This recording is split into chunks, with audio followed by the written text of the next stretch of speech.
Hello friends, how are you? Welcome to class 8 English, Vikas Grammar and Composition, Present Perfect Tense, Chapter 6, Part. વિદ્યાર્થી મિત્રો, આપણે chapter 6ની અંદર આજે present perfect ટેન્સનો અભ્યાસ કરવાના છીએ.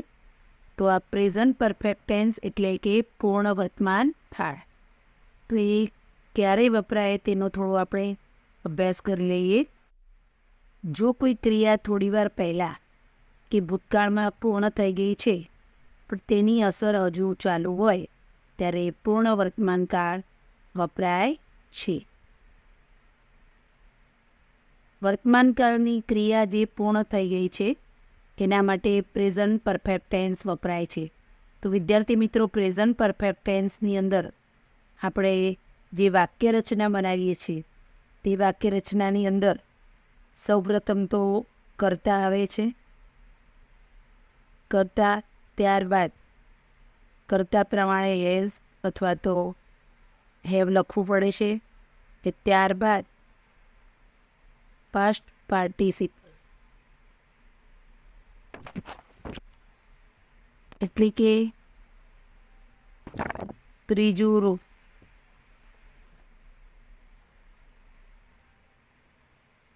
આપણે મૂકવું પડે છે. તો વિદ્યાર્થી મિત્રો, આપણે જ્યારે પ્રેઝન્ટ પરફેક્ટ ટેન્સનો ઉપયોગ શીખતા હોઈએ તો પાસ્ટ પાર્ટિસિપલ આપણે ફરજિયાત શીખવું પડે છે. હું તમને એક ક્રિયાપદ લઈને અહીંયા બતાવું કે ગો એ આપણું મૂળ ક્રિયાપદ છે. એનું ભૂતકાળ થશે વેન્ટ અને એનું પાસ્ટ પાર્ટિસિપલ એટલે કે ત્રીજું રૂપ થશે ગોન. આ રીતે વિદ્યાર્થી મિત્રો આપણને મૂળ રૂપ, એનું ભૂતકાળનું રૂપ અને એનું ત્રીજું રૂપ એટલે કે ભૂતકૃતાંત ખબર હોવી જોઈએ. તો ચાલો આપણે હવે પૂર્ણ વર્તમાનકાળનો અભ્યાસ કરીએ. પૂર્ણ વર્તમાનકાળની અંદર કરતા પછી તરત આપણે હેઝ કે હેવ વાપરવાનું હોય છે. તો આપણા કયા કર્તાઓ સાથે હેઝ આવે અને કયા કર્તા સાથે હેવ આવે આગળ આપણે ભણી ચૂક્યા છીએ, પરંતુ એકવાર રિમાઇન્ડ કરી લઈએ. વિદ્યાર્થી મિત્રો, તમે જોઈ શકો છો કે આઈ, વી, યુ અને દે આની સાથે હેવ આવે છે અને ઈ, શી અને ઈટ સાથે આપણે હેઝનો ઉપયોગ કરી શકીએ છીએ. વિદ્યાર્થી મિત્રો, જે પુસ્તક છે આપણું ગ્રામરમાં વિકાસ કમ્પોઝિશન, એની અંદર અહીંયા ઉદાહરણ આપ્યું છે તે આપણે જોઈએ. I have return a letter. મેં એક પત્ર લખ્યો છે. તો પત્ર લખવાની ક્રિયા પૂરી થઈ ગઈ છે પરંતુ એની અસર હજી ચાલુ છે. She has drone a picture. તેણે એક ચિત્ર દોર્યું છે. હવે આપણે આગળ વધીએ પ્રેઝન્ટ પરફેક્ટ ટેન્સમાં. તો Ramu has broken a glass. અહીંયા વિદ્યાર્થી મિત્રો, આ જે બ્રોકન છે તે બ્રેકનું ત્રીજું રૂપ છે એટલે બ્રેક, બ્રોક અને broken. We have won the match. તો આપણે મેચ જીતી ગયા છીએ. તો અહીંયા વોન જે છે એ વિનનું ભૂતકૃતાંત છે. હવે વિદ્યાર્થી મિત્રો, આપણે એક્સરસાઇઝ જોઈએ. કૌંસમાં આપેલા ક્રિયાપદના પૂર્ણ વર્તમાનકાળના યોગ્ય રૂપો વડે ક્રિયા પૂરો. અહીંયા વિદ્યાર્થી મિત્રો, કૌંસમાં એક ક્રિયાપદ આપેલું છે, એનું આપણે ત્રીજું રૂપ એટલે કે ભૂતકૃતાંત કરવાના છીએ.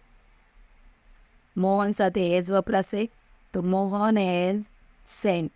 સેન્ડનું ભૂતકાળ અને ભૂતકૃતાંત બંને સેન્ટ થાય છે એટલે Mohan has sent his brother to school. તો મોહને તેના ભાઈને શાળાએ મોકલ્યો. The servant has broken. બ્રેકનું બ્રોક અને ત્રીજું રૂપ છે બ્રોકન. The glass. નોકરે ગ્લાસ તોડ્યો. Who has seen my purse. મારું પર્સ કોણે જોવું? તો હેઝ અને seen. They have gone to Rajkot. અહીંયા ગોનું ભૂતકૃતાંત છે ગોન અને દે સાથે આપણે એ વાપરીએ છીએ. What have you eaten. તમે શું ખાધું? તો અહીંયા યુ કરતા છે આપણો એટલે આપણે હેવ મૂક્યું છે અને ઇટનો ભૂતકૃતાંત ઇટન કરેલું છે.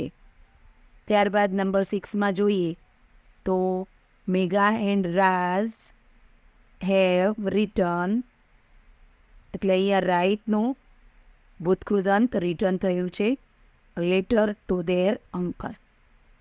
તો મેઘા અને રાજ એ લેટર લખ્યો તેમના અંકલને. હવે 7 નંબરમાં આઈ હેવ ગીવન, ગેવ અને ગીવન, આઈ સાથે હેવ વપરાશે. માય એડ્રેસ ટુ યુ, મેં તને મારું એડ્રેસ મોકલ્યું છે. ધ થીવ્સ, થીપનું બહુવચન છે થીવ્સ, તો અહીંયા હેવ આવશે, બહુવચન છે એટલા માટે.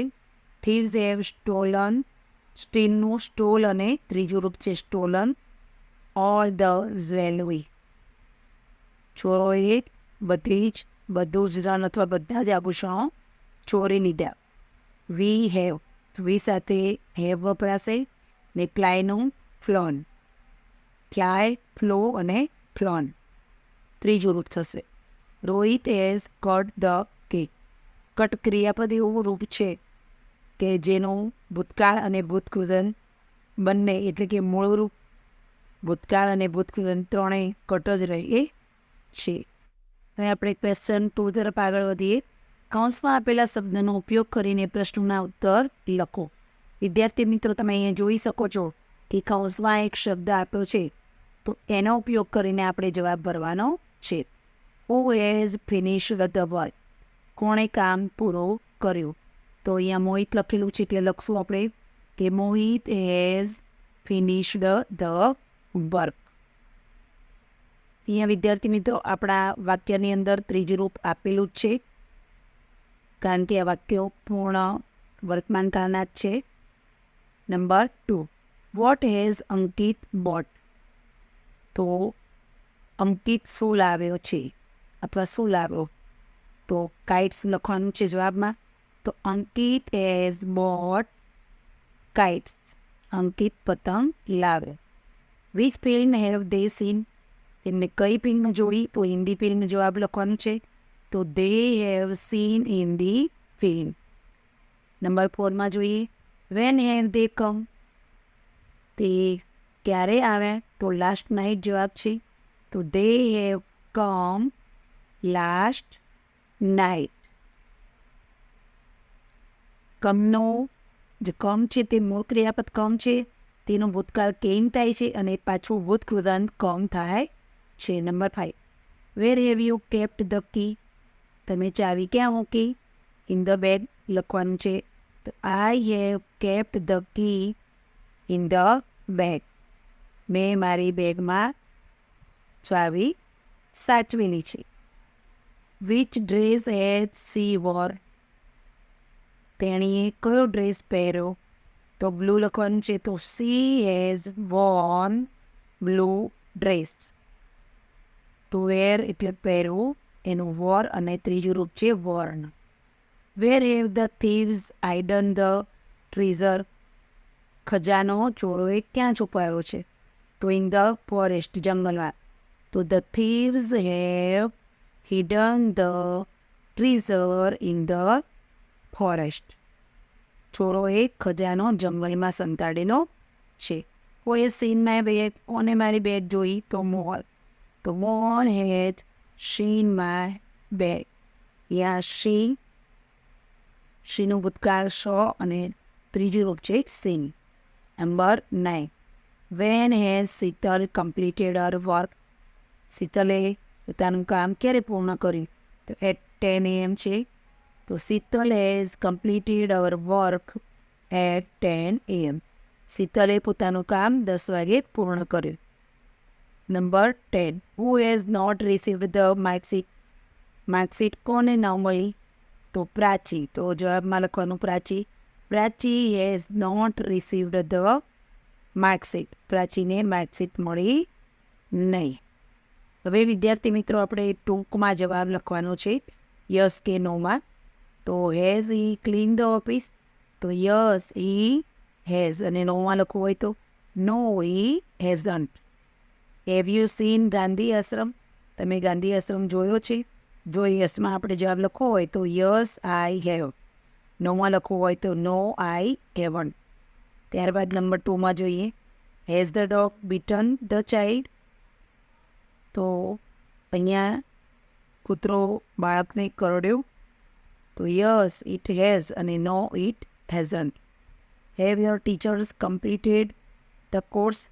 તમારા ટીચર્સે એટલે શિક્ષકોએ કોર્સ પૂર્ણ કર્યો, તો yes they have, no they haven't. આગળ જોઈએ તો has your friend given you a gift on your birthday? તમારા મિત્રએ તમને તમારા જન્મદિવસે ગિફ્ટ આપી, તો યસ હી હેઝ. નવમાં લખશો no he hasn't. Number 5, have the police caught the thief? પોલીસે ચોરને પકડ્યો, તો યસ હી હેઝ, ને જો ન લખવું હોય તો નો હી હેઝન્ટ. અહીંયા વિદ્યાર્થી મિત્રો કાળજી રાખવાની છે કે છેલ્લે ફૂલ સ્ટોપ આવશે અને યસ અને નો પછી કોમા ફરજિયાત લખવાનો રહેશે. તો વિદ્યાર્થી મિત્રો આપણે આ પાર્ટ 1ની અંદર પ્રેઝન્ટ પરફેક્ટ ટેન્સ શીખ્યા. પાર્ટ 2માં આગળ આરડબ્લ્યુએચ ક્વેશ્ચન પણ કરવાના છીએ. વિદ્યાર્થી મિત્રો આપણે પાર્ટ 2માં જરૂર મળીશું. તો ગુડ બાય ફ્રેન્ડ્સ.